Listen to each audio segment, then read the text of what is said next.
ಸ್ನೇಹಿತರೆ, ಇಲ್ಲೊಬ್ಬ ಹೇಳ್ತಾನೆ, ಹಿಜಾಬ್ ಹಾಕಿಕೊಂಡಿರೋರು ಭಾರತದ ಪ್ರಧಾನಮಂತ್ರಿ ಆದ್ರೆ ನಿಮ್ಗೇನ್ ಸಮಸ್ಯೆ ಅಂತ. मुस्लिम महिला हिजाब वाली अगर प्रधानमंत्री बन जाए तो क्या बदल जाएगा? ಹಿಂದೂಗಳೇ, ಇವನು ಹೇಳೋದನ್ನ ಒಂದು ಬಾರಿ ಸೀರಿಯಸ್ ಆಗಿ ಯೋಚನೆ ಮಾಡಿ.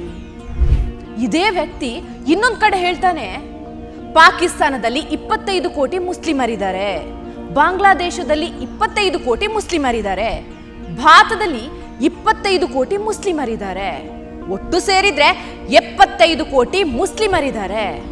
ಹೀಗೆ ಮೆಜಾರಿಟಿಲಿ 150 ಸೀಟ್ ತಗೊಂಡು ಮುಸ್ಲಿಮರನ್ನ ಭಾರತದ ಪ್ರಧಾನಮಂತ್ರಿಯನ್ನಾಗಿ ಮಾಡ್ತೀವಿ ಅಂತ ಹೇಳ್ತಾನೆ.